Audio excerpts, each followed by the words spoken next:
I wanted to find out what Canada can expect if Donald Trump gets reelected. I'm going to put a 100, 200, 2,000% tariff. The first big challenge, tariffs.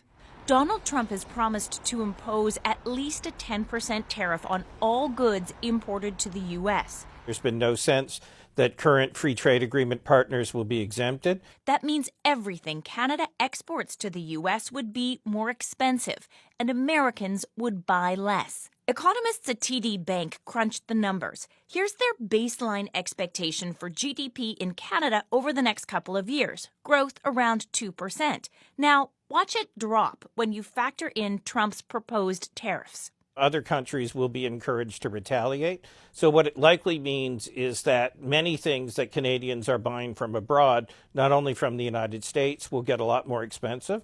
So the cost of living and inflation challenges will be made much, much worse. Challenge number 2 under Trump, migration. Donald Trump is promising to deport 11 million undocumented people from the United States. What kind of pressure would there be on the Canadian system if that deportation actually is implemented?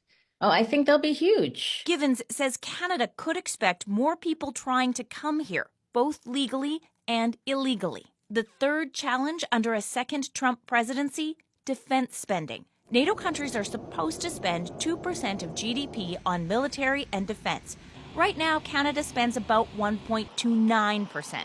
There's a plan to get to 2% by 2032, but don't expect that timeline to satisfy Trump. Canada is not seen as pulling its weight, and it will become really fundamental that Canada does come to be seen as pulling its weight if it is to build this kind of positive relationship with the Trump administration that it would like to see.